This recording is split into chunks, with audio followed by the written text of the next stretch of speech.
The colony world of Elysium 4 was a quiet place, the kind of world where farmers woke before sunrise, and children played in golden fields that stretched all the way to the mountains on the horizon. Nobody on Elysium 4 had ever fired a weapon in anger. Nobody on Elysium 4 had ever needed to. The planet sat on the outer rim of human space, far from Earth, far from the military stations, far from anything that mattered to the great powers of the galaxy. And that was exactly why the Varesi Dominion chose it first. The Varesi were not a single species, but a coalition of three, bound together by one shared truth. They were predators, and the galaxy was their hunting ground. The Cathari were massive insectoid creatures, standing nearly 3 meters tall, with exoskeletons the color of burnt iron, and mandibles that could shear through metal plating like paper. The Sauron were reptilian, sleek and cold-blooded, with 6 eyes that could track movement in total darkness, and forked tongues that tasted fear in the air, the way a human might smell rain before a storm. The Ulfreth were the worst of all, parasitic organisms that bonded with host bodies, threading themselves through the nervous system until they controlled every muscle, every thought, every scream.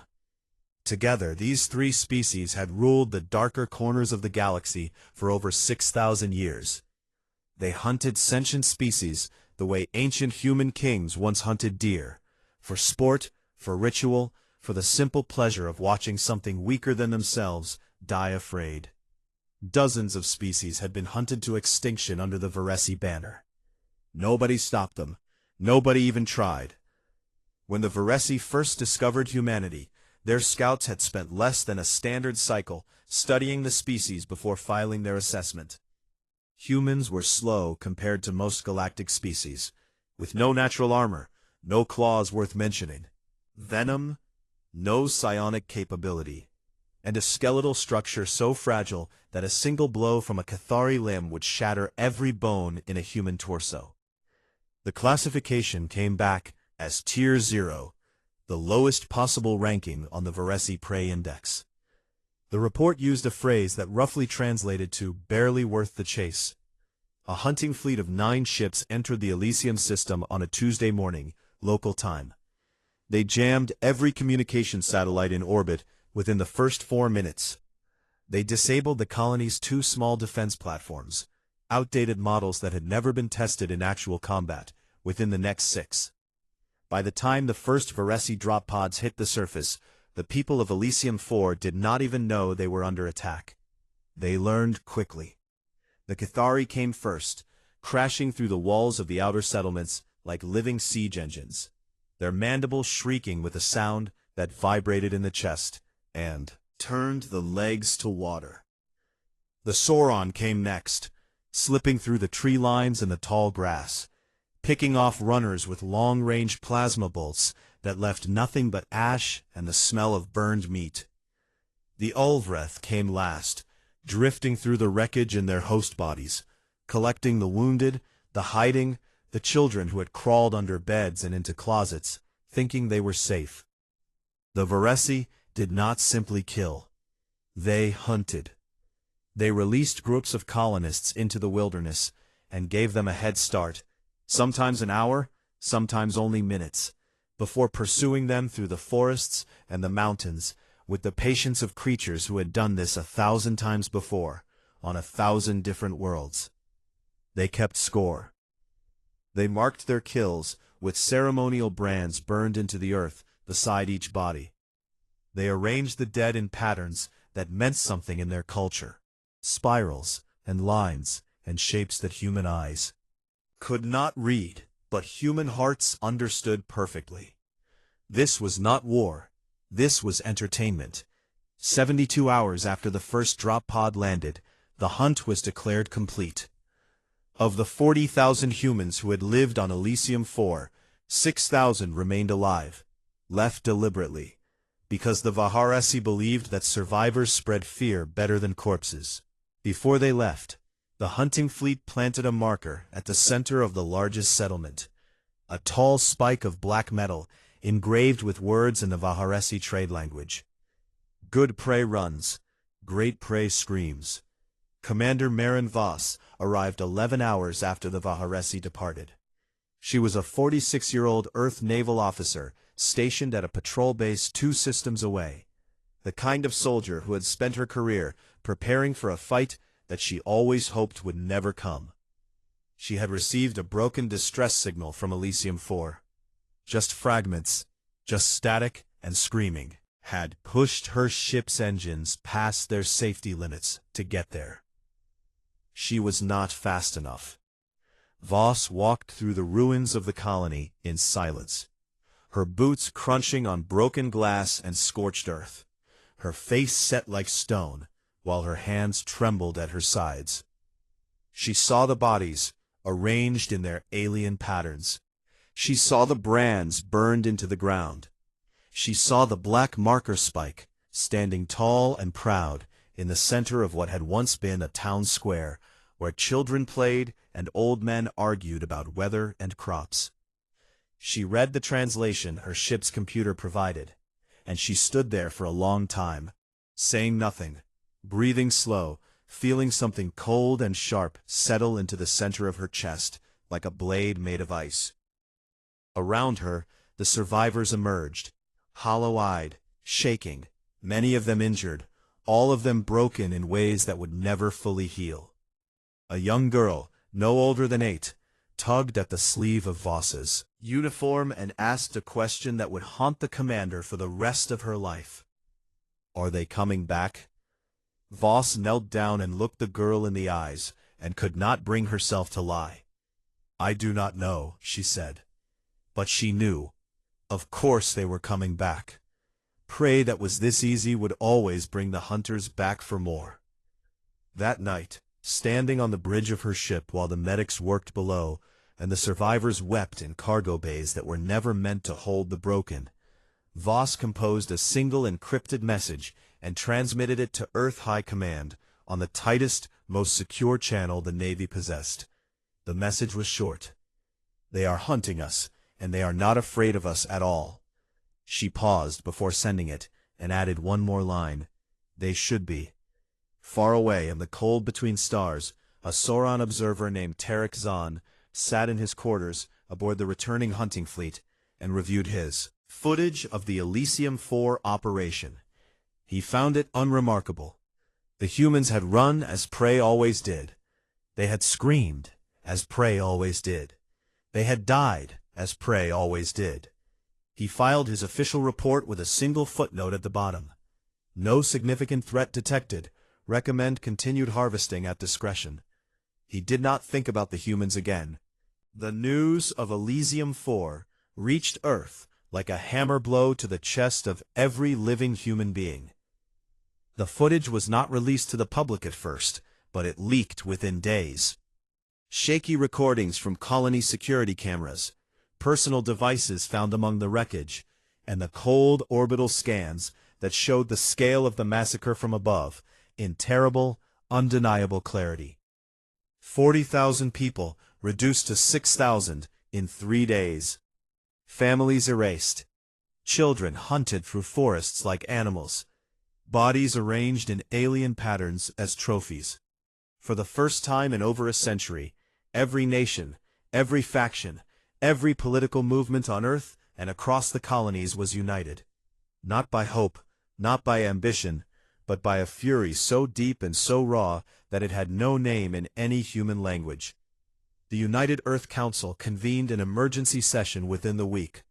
Their first action was to send a formal appeal to the Galactic Concord of aligned species that served as the closest thing the galaxy had to a governing body. The appeal was simple.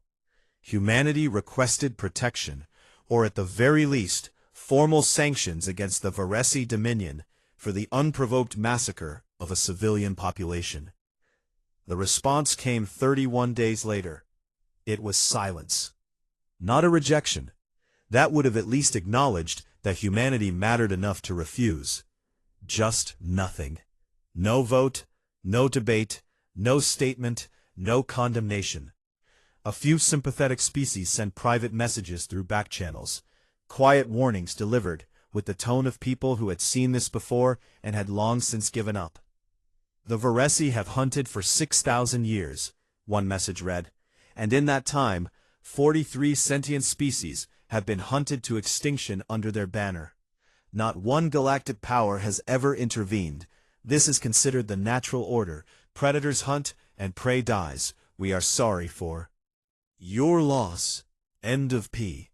Commander Voss read that message in her quarters aboard her ship, still stationed in orbit above the ruins of Elysium 4, and she felt the last trace of hope for outside help die inside her, like a candle flame pinched between two fingers. She had expected this. She had prepared for it. But expecting a thing and feeling it were two very different experiences. The United Earth Council debated for 3 more weeks. Some voices called for diplomacy. Perhaps tribute could be offered to the Varesi, payment in resources or territory in exchange for being left alone. Others called for relocation, abandoning the outer colonies and pulling humanity back to its core systems where defenses were stronger. A small faction even suggested surrender, formal submission to the Varesi as a client species, accepting hunts in limited numbers as a cost of survival. Voss listened to all of it from a secure channel, invited her to address the assembly. She stood before the most powerful leaders of the human species and spoke without notes, without hesitation, and without a single trace of doubt in her voice. "Every species in this galaxy looks at the universe and sees a food chain," she said, "and every single one of them has decided that we belong at the bottom. They look at us and see a species with no claws, no armor, no venom, no psionic gifts. They see soft skin and flat teeth and slow legs, and they think they understand what we are." She paused and let the silence fill the chamber. "They do not understand what we are. We did not climb to the top of Earth's food chain by being the strongest or the fastest thing on our planet.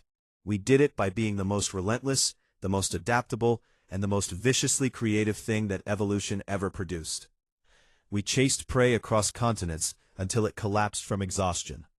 We turned rocks into blades, and blades into empires.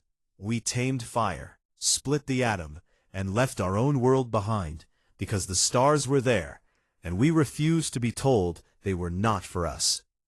The Varesi think they are predators, and we are prey. I say we show them what happens when prey decides it has had enough." The vote was unanimous. That same day, the Council authorized a covert total mobilization effort designated Project Apex, the single largest military and scientific undertaking in human history, with one objective: to transform humanity from the galaxy's easiest target into its most dangerous nightmare. The work began immediately, and it moved with a speed that would have terrified any species watching closely enough to notice. The first pillar was intelligence warfare. During the Elysium 4 massacre, the Varesi had been careless, leaving behind fragments of technology, damaged equipment, and even a partially intact communication relay. Human engineers tore these apart with the obsessive focus of people who knew that understanding the enemy was the difference between survival and extinction. Within 2 months, they had cracked the basic architecture of Varesi encrypted communications. Within 4, human signals intelligence teams were quietly listening to Dominion fleet channels, reading their orders, tracking their movements, and mapping their internal politics. The second pillar was biological study. Every scrap of alien tissue, fluid, and genetic material recovered from Elysium 4 was analyzed in laboratories that worked around the clock with a desperate, almost manic energy. The results were extraordinary. The Cathari exoskeletons, so terrifyingly strong against physical impacts, were brittle at specific resonant frequencies. The right sonic weapon could shatter them like glass. The Soran respiratory systems relied on a narrow chemical balance that could be disrupted by certain aerosolized compounds, not lethal poisons, but agents that would rob them of oxygen and leave them gasping, blind and helpless within minutes. The Ulvreth parasites maintained control over their host bodies through a specific electromagnetic wavelength. Disrupt that signal, and the parasite would be severed from its host instantly, killing the parasite and freeing whatever poor creature it had enslaved. Every weakness was catalogued, tested, refined, and weaponized. The third pillar was the creation of the Ghost Battalions, elite units drawn from every branch of Earth's military, every special forces tradition, every combat discipline humanity had ever developed across 10,000 years of warfare against itself. These soldiers were not trained to fight like a conventional army. They were trained to fight like what humans truly were at their core: endurance predators, pack hunters, tool users, and pattern exploiters who could track, outthink, and outlast anything that breathed. Battalion was specialized against a specific Varesi species, trained to exploit the exact weaknesses that the biologists had uncovered, drilled in ambush tactics, psychological warfare, and a doctrine that had one simple rule: never let the enemy rest, never let the enemy feel safe, never stop coming. While humanity prepared in secret, the Varesi Dominion moved forward with the casual confidence of a species that had never once been challenged.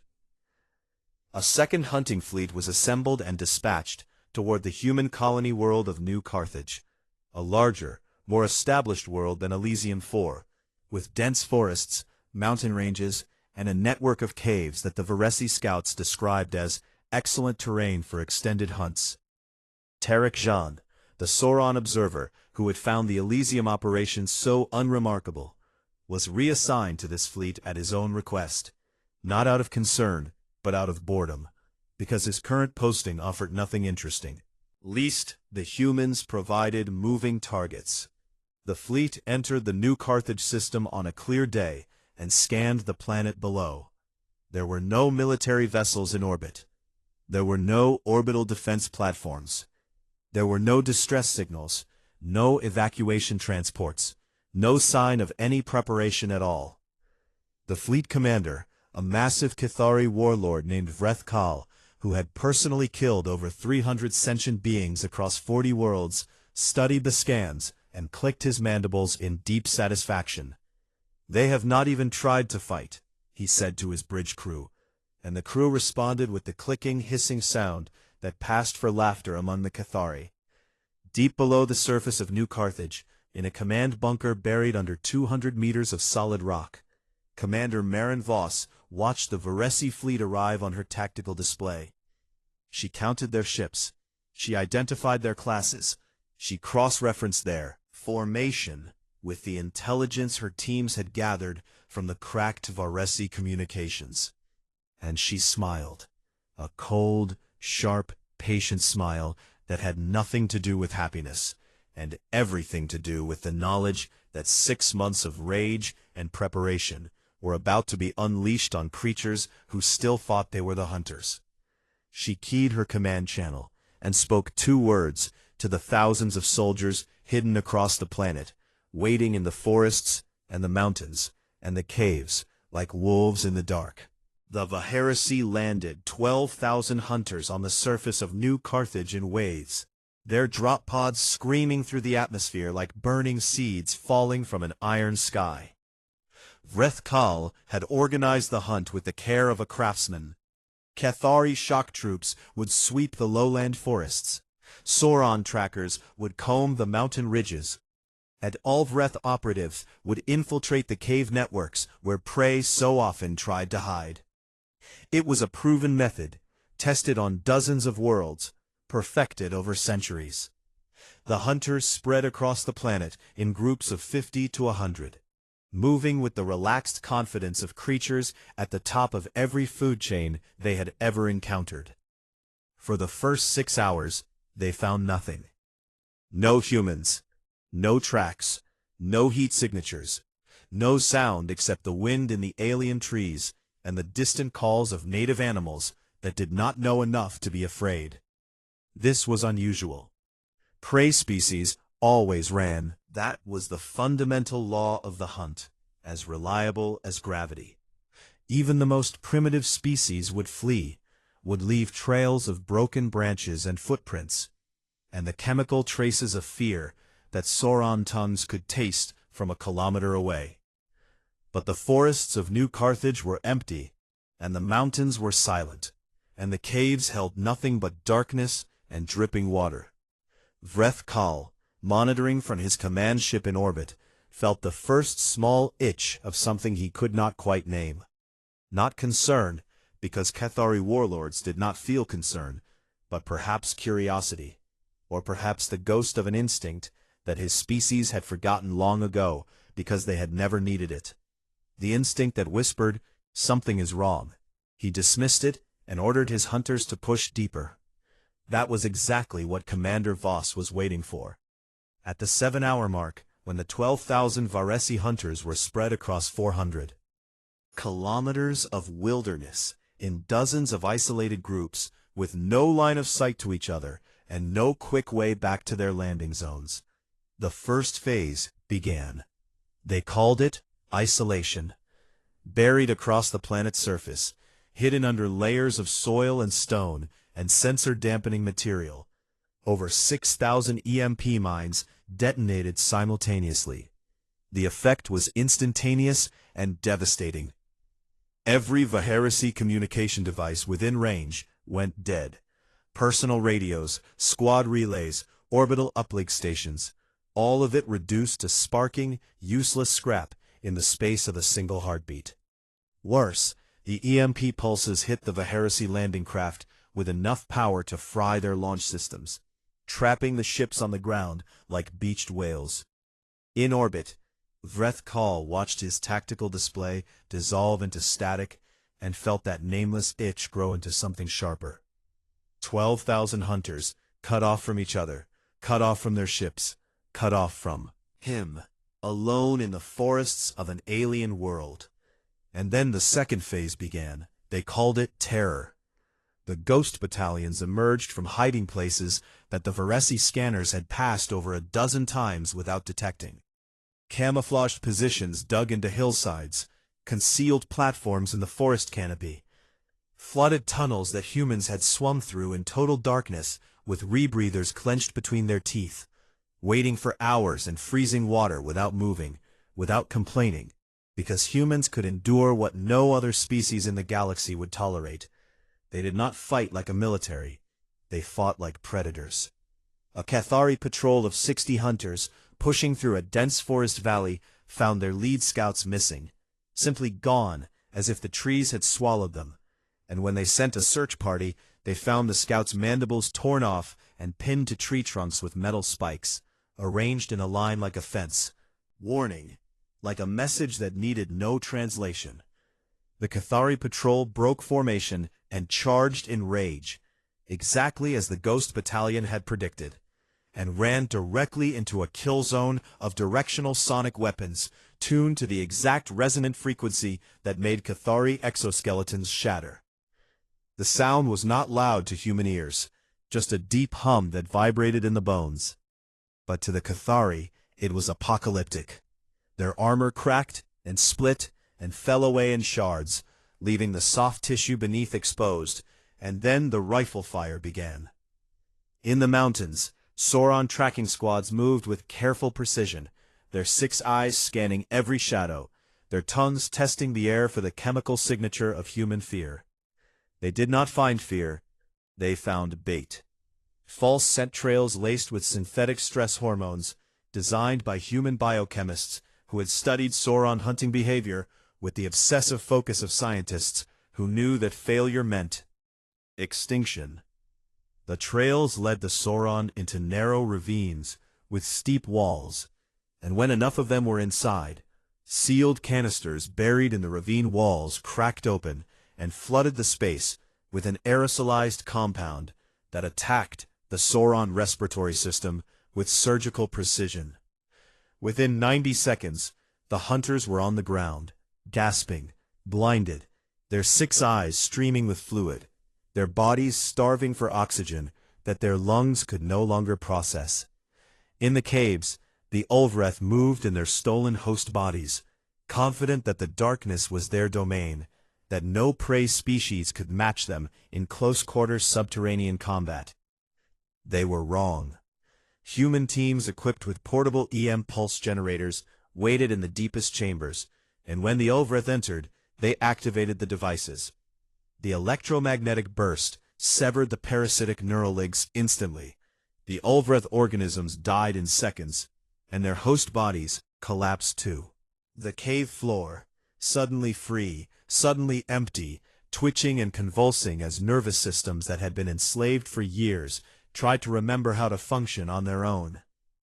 And through all of this, the third phase was already underway. They called it the message. Human signals teams, using the Varesi communication equipment they had captured and reverse-engineered over the past 6 months, began broadcasting on the Dominion's own encrypted frequencies, the channels that the Varesi believed were unbreakable, the channels that connected every ship and every fleet and every command post in their entire civilization. The broadcasts showed live footage of the hunt, but not the Varesi version of the hunt, the human version. Cathari warriors shattering under sonic weapons they could not see. Sauron trackers choking in ravines they had walked into willingly. Ulvreth parasites dying in the dark as their own technology was turned against. Every kill was documented with the cold precision of a scientific record. Every weakness exploited was explained in clinical detail, narrated in the Varesi trade language by a human translator whose voice never rose above a calm, measured tone. The broadcasts were not threats. They were lessons. Tarek Jean survived the initial chaos because he was not a hunter. He was an observer, assigned to a rear position. And when the EMP mines detonated and the communications died, he did the only intelligent thing he could think of. He found cover, and he stayed still. From his hiding place in a rocky outcrop on a forested hillside, he watched the destruction unfold below him, with all 6 of his eyes wide open and his twin hearts beating so fast he thought they might burst. He saw a Cathari squad, 8 of the most powerful ground soldiers the Dominion had ever produced, reduced to broken shells in less than 20 seconds by weapons they never saw coming. He saw Sauron officers, the finest trackers in the galaxy, led like blind animals into traps designed by creatures they had classified as barely worth hunting. And then he saw something that changed him forever. A human soldier, a woman, small by even human standards, with close-cropped dark hair and blood running down one arm from a wound she had not yet had time to treat, emerged from the tree line 50 meters from his position. She was alone. She was injured, and she was being stalked by 2 Cathari warriors who had broken away from their unit, mandibles spread wide, moving in the flanking pattern that their species had used to bring down prey for millennia. The woman did not run. She did not scream. She turned, assessed the 2 massive creatures, bearing down on her with a calm that Zahn could not comprehend. And in the space of 3 seconds, she did 3 things. She triggered a sonic grenade that cracked the lead Cathari's chest plate. She put 2 rifle rounds through the gap before the creature hit the ground, and she used the falling body as cover to line up a shot on the second Cathari's exposed throat joint. Both creatures were dead before Jean had finished processing what he was seeing. The woman paused, pulled a medical patch from her belt, sealed the wound on her arm with one hand while holding her rifle steady with the other, scanned the tree line once with eyes that missed nothing, and disappeared back into the forest like a ghost. Jean sat in his hiding place for a long time after that, feeling something he had never felt before in his entire life, an emotion that the Sauron language had a word for, but that no living Sauron had ever needed to use, because they had always been the ones who inspired it in others. Fear. True, deep, prey animal fear. That night, while the sounds of the hunt, the real hunt, the human hunt, echoed through the forests and mountains of New Carthage, Jean activated his personal recording device and spoke a log entry that he knew might end his career, his reputation, and possibly his life. "We misclassified them," he said, and his voice was not steady. "They are not prey. They were never prey. I do not know what they are, but I know that we have made a terrible mistake, and I do not think we are going to survive it." Of the 12,000 Varesi hunters who had landed on New Carthage, fewer than 800 made it off the planet. They were allowed to leave. Commander Voss gave the order herself. "Open a corridor. Let the survivors reach their crippled ships. Let them patch together enough systems to limp back to Dominion space." She wanted them to go home. She wanted them to tell everyone what had happened.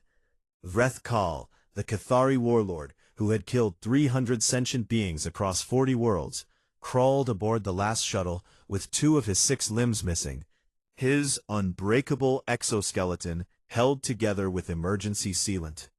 He transmitted a priority alert to Varesi Dominion High Command, using a designation that had never once been applied to a Tier 0 species in 6,000 years of hunting. "Reclassify immediately.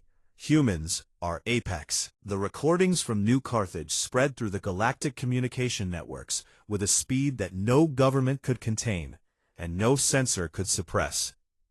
The humans had made sure of that. Every broadcast they had transmitted on Varesi frequencies had also been mirrored on open galactic channels. Civilian bands, trade networks, diplomatic relays, entertainment feeds, every system, in every station, and every ship in the known galaxy received the footage whether they wanted it or not. And the galaxy watched. On the ocean world of Pelori, a species of aquatic beings who had lost a third of their population to Varesi hunts 2 centuries ago, gathered in their deep-water amphitheaters and watched in stunned silence, as Cathari warriors, the same creatures that had dragged their children from tidal pools and mounted their skulls on trophy walls, shattered like ceramic, under weapons they could not see. On the station rings of the Banith Collective, civilization of small, burrowing mammals who had spent 400 years paying tribute to the Dominion in exchange for being hunted only once per generation, engineers and workers crowded around display screens and saw Sauron trackers, the nightmarish predators that haunted their folklore and their children's worst dreams, led like blind animals into traps and left gasping in the dirt. On 100 worlds and 1,000 stations, species that had been preyed upon, terrorized, and broken by the Varesi Dominion for millennia watched a species they had never heard of, soft-skinned, slow, clawless, classified as the weakest prey in the Galactic Index, tear the galaxy's greatest hunters apart with a methodical, terrifying precision that made it clear this was not luck and not desperation. This was planning. This was patience. This was rage refined into something sharper than any blade. The reaction across the galaxy split into 3 currents that would reshape the political landscape of known space forever. The first current was fear. Several species that had maintained alliances or trade agreements with the Varesi Dominion began quietly severing those ties within days of the broadcasts. The logic was simple and brutal. If the Varesi could not handle a Tier 0 species, the lowest-ranked prey in their own classification system, then the Dominion was either weaker than anyone had believed, or humans were something entirely outside the existing framework of galactic power. Either way, being associated with the Varesi suddenly felt less like standing next to a predator and more like standing next to a target. Diplomatic channels to Earth that had been silent for years suddenly hummed with cautious inquiries. Not offers of help, not yet, but careful questions about human intentions, human capabilities, and most importantly, human willingness to forgive species that had done nothing while Elysium 4 burned. The second current was hope. It started small, a few encrypted messages from minor species, survivors of past Varesi hunts, populations that had been reduced to remnants clinging to existence on worlds the Dominion considered too insignificant to bother finishing off. "We saw what you did," the messages said, in a dozen different languages and a dozen different tones. but all carrying the same desperate, fragile spark underneath the words. Teach us, help us, tell us how to stop being afraid. Commander Voss read every one of those messages personally, and each one added weight to a conviction that had been growing inside her since the day she walked through the ruins of Elysium 4. This was no longer just about humanity.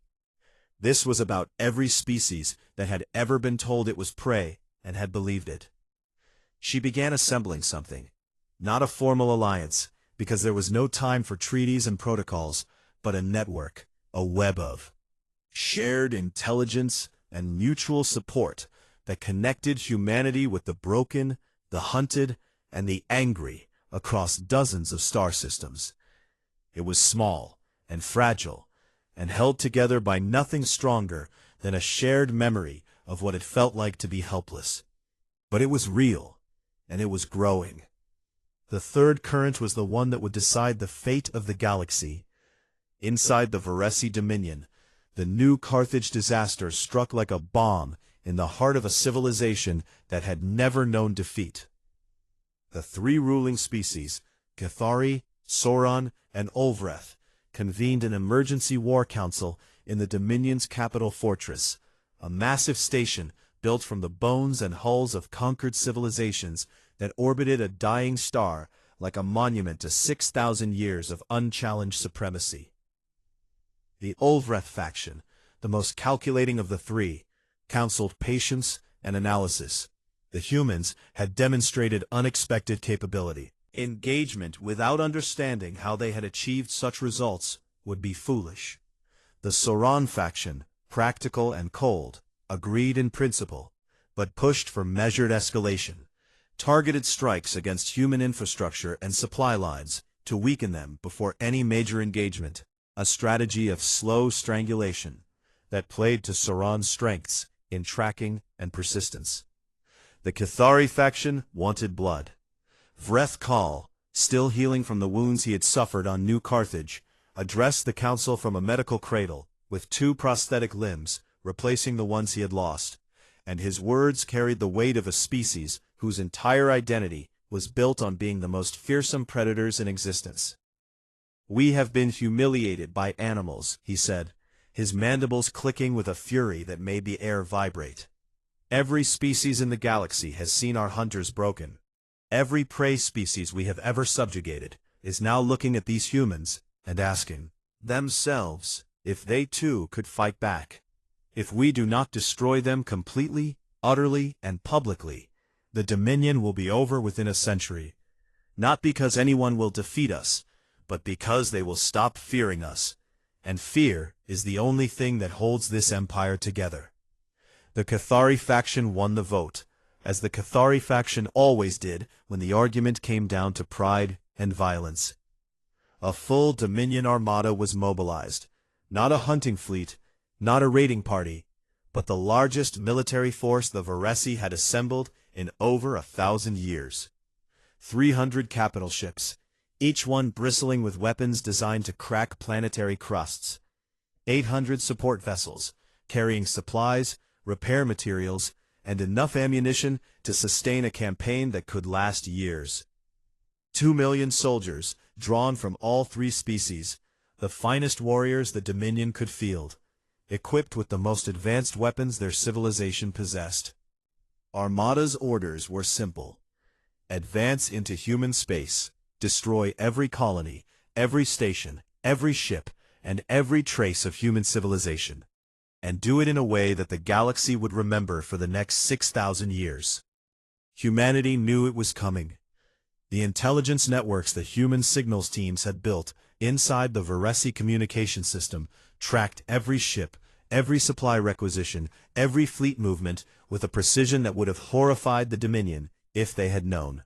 Project Apex shifted from guerrilla doctrine to full-scale defensive planning, and the strategists on Earth worked through sleepless nights trying to find a way to survive what was coming.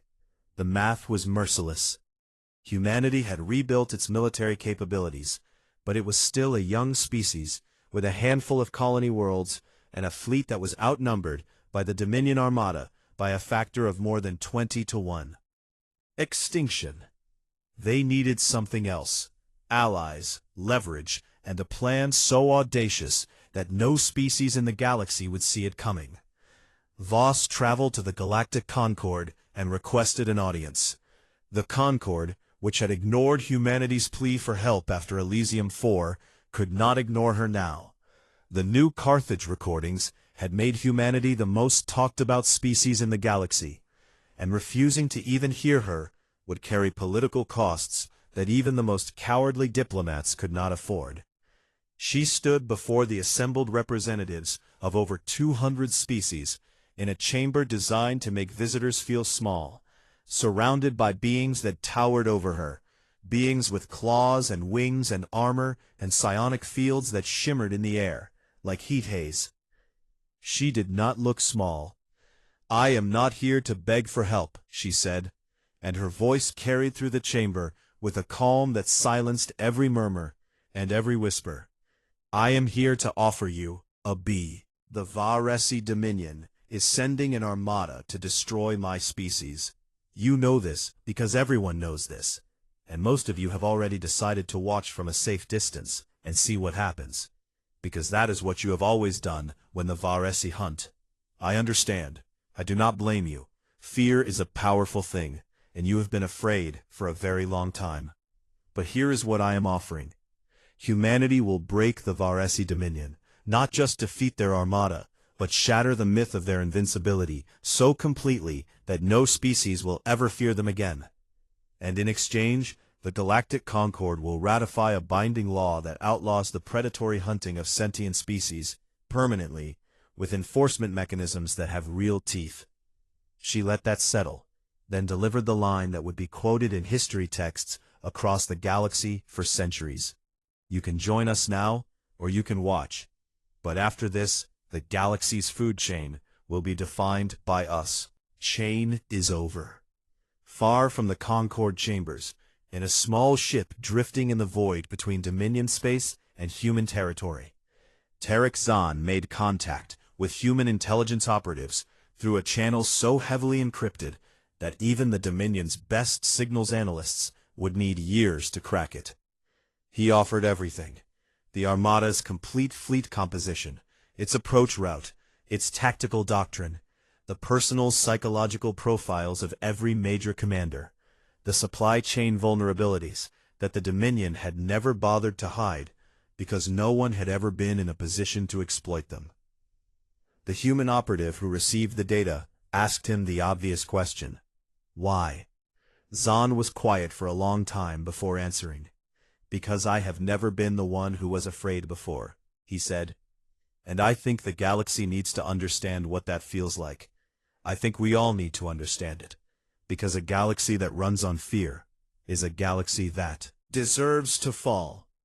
The Dominion Armada entered human space on a date that would later be declared a galactic holiday by 47 different civilizations. It was a wall of warships that stretched across the void, blotting out the stars behind it, an eclipsing force of destruction that seemed to say with its sheer mass, "Nothing can stop this." On the bridge of the human flagship, ISV Perseverance, Commander Marin Voss received Jean's final intelligence packet, a real-time update on the Armada's formation, morale, supply status, and the fractures between the three Varesi species that were already beginning to show under the stress of what was about to happen. She studied it, nodded once, and issued a single fleet-wide order that reached every human ship, every allied vessel, and every hidden asset positioned across the battlefield she had chosen. "All units, begin Operation Endurance. We finish this." The Heracles Corridor was a narrow stretch of navigable space between two massive nebulae, a natural bottleneck that any fleet traveling from the galactic rim toward Earth's core systems had to pass through. There was no way around it. The physics of faster-than-light travel demanded it, and the Varesi Armada, for all its terrifying size, was bound by the same laws of the universe as everything else. Commander Voss had chosen this place to make her stand, and she had spent weeks preparing it with the patience and precision of a woman who understood that the next 11 days would decide whether humanity lived or joined the 43 species that the Varesi had already erased from existence. The Armada entered the corridor in a formation that stretched across 200,000 kilometers of space. 300 capital ships, surrounded by a cloud of support vessels, troop transports, and fighter screens, that made the fleet look less like a military force and more like a migrating swarm. Vreth Kal stood on the bridge of his flagship, the Dominion's Fang, his prosthetic limbs clicking against the deck plating with each step as he watched the tactical display and waited for the human fleet to appear and offer battle. He was a warrior born of a warrior species, and warriors understood one thing above all else. You meet your enemy face to face and you destroy them. The humans did not appear. Instead, the Armada flew into the first minefield. Millions of autonomous devices, some explosive, some electromagnetic, some nothing more than decoys designed to look like threats on scanners, had been seeded throughout the corridor in layers so dense that the Varesi fleet could not advance without hitting something. The first wave of mines destroyed 14 support vessels and damaged the forward shields of 2 capital ships. The second wave destroyed 9 more and forced the Armada to slow its advance to a crawl, while minesweeper drones were deployed to clear a path. The third wave included sensor scrambling devices that made the Varesi scanners report threats that did not exist and miss threats that did, turning every kilometer of advance into a nerve-shredding guessing game. It took the Armada 4 full days to clear the corridor of mines, and by the time the last device was neutralized, the fleet had lost 41 ships without ever seeing a single human vessel. Vreth Kal's mandibles ground together with a sound like stones being crushed, and he ordered the fleet forward at maximum speed. He would find the humans, and he would end this. He did not find the humans found him. Operation Endurance was not a battle, it was a philosophy, a doctrine built on a single trait that had carried humanity from the African savannas to the stars, the ability to keep going when everything else stopped. Small, fast carrier groups, wolf packs, the crews called them, struck the Armada's flanks in coordinated attacks that lasted exactly 12 minutes before withdrawing at full speed into the nebula clouds that lined the corridor. 12 minutes was not long enough for the Varesi to bring their superior firepower to bear. 12 minutes was not long enough to trap the human ships. 12 minutes was exactly long enough to destroy a supply ship, cripple an engine array, or kill a squadron of fighter escorts before vanishing like smoke. And 12 minutes after each wolf pack withdrew, another one attacked from a different angle. The cycle never stopped. Human crews rotated in 8-hour shifts, fresh pilots replacing exhausted ones, fresh gunners replacing those whose hands had started to shake, fresh tacticians replacing those whose eyes had begun to blur from staring at combat displays. The Varesi did not rotate. The Varesi warrior culture considered rest during combat to be a sign of weakness, a prey behavior, something beneath them. And so their crews fought on without sleep, without pause, driven by pride and stimulants, and the iron certainty that they were the greatest warriors the galaxy had ever produced. By the 3rd day, that certainty had begun to crack. By the 5th day, Varesi gunners were missing shots they should have hit because their hands were trembling with exhaustion. By the 7th day, bridge officers were making tactical errors that fresh minds would never have permitted. Misreading scanner data, responding too slowly to attack warnings, sending ships to cover flanks that had already been abandoned. By the 9th day, some Varesi crews were hallucinating, and the wolf packs kept coming, every 12 minutes, from every angle, never the same approach twice, never a pattern that could be predicted, never a moment of peace. Vreth Kal stood on his bridge through all of it, refusing to show weakness, watching his armada bleed ship by ship and crew by crew against an enemy that would not stand and fight, and would not stop hitting, and would not, no matter what he did, let him rest. On the 10th day, new signatures appeared on the Vresi scanners, and they were not human. The hunted species of the galaxy had come. They arrived not as a single fleet, but as dozens of small contingents from dozens of different worlds.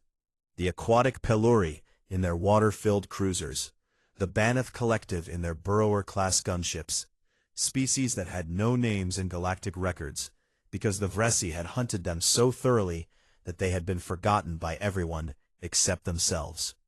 None of them had warships that could match a Vresi capital ship. All of them had rage that had been building for centuries, and all of them had been given tactical data by human intelligence teams that told them exactly where the Armada's weak points were. They hit the Armada's rear and its supply lines, cutting off the retreat routes that the Vresi had assumed would always be open, surrounding the fleet in a slowly tightening ring of ships, crewed by species that had been told their entire lives that they were nothing but prey. The message was clear, and it echoed across every frequency in the corridor. The prey have united, and the hunt is over. On the 11th day, Commander Voss gave the order for the final phase. Every human ship, every allied vessel, every asset in the corridor went silent simultaneously, weapons cold, engines at minimum, communications dark. For 30 minutes there was nothing. The silence was worse than the attacks. The Vresi, exhausted beyond reason, battered from 10 days of relentless warfare, surrounded by enemies on every side, waited in the darkness, and felt something that their species had not felt since the ancient days before they became the galaxy's apex. Predators. They felt like prey. And then the broadcasts began. On every frequency, in every language, in every Vresi dialect, a single voice filled the void, calm, measured, and speaking in flawless Dominion trade tongue. It was Tarek Jean. He was reading names. Not battle orders, not surrender demands, not threats. Names. The names of every sentient species that the Vresi Dominion had hunted to extinction over 6,000 years. He read them slowly, carefully, giving each name the weight and the space that a memorial deserved. And between each name there was a silence that lasted exactly long enough for the meaning to sink in. The list took 4 hours. 4 hours of names that no living being in the galaxy would ever speak again. Species that had built civilizations, composed music, loved their children, dreamed of the stars, and been erased because the Vresi had decided they were prey. Species. 43 names. 43 silences. When the last name was spoken, Jean said one final sentence. We remember them, and we are here to make sure no name is ever added to this list again. The combined human coalition fleet closed the corridor from both ends. Vrethkal received the surrender terms on his bridge, terms that were surprisingly generous, because Voss had understood from the beginning that this was not about revenge, but about building a galaxy where the hunt could never happen again. He refused them. He drew his ceremonial blade and prepared to order a suicidal charge, one final hunt, one final display of Cathari warrior pride against impossible odds. He never gave the order. His own Sauron officers, led by a commander who had watched 8,000 of his comrades die over 11 days in a war that should never have been started, stepped forward and relieved him of command. Vrethkal snarled and raised his blade. The Sauron commander shot him once, cleanly, through the central nerve cluster. The warlord who had killed 300 sentient beings across 40 worlds fell to the deck of his own ship and did not rise. The Ulvreth faction detached from the Armada entirely, broadcasting their surrender on open channels and suing for separate peace terms before the Cathari flagship had even gone cold. The remaining Cathari fleet, leaderless and broken, scattered into the nebulae like insects fleeing a fire. The Battle of Heracles' Corridor was over. In the weeks and months that followed, the galaxy changed in ways that would have been unthinkable a year before. The Galactic Concord, shamed by its own inaction, and inspired by the coalition that had formed without its permission or its help, ratified the New Carthage Accords, a binding, enforceable ban on the predatory hunting of sentient species, backed by a joint enforcement fleet crewed by humans and representatives of every species that had stood together in the corridor. The Varesi Dominion did not collapse entirely, but it shrank. The Ulvreth negotiated their own peace and withdrew from the coalition. The Sauron entered a long period of cultural reckoning that would transform their society over the coming decades, and the Kethari retreated to their homeworld and seethed, diminished but not yet gone.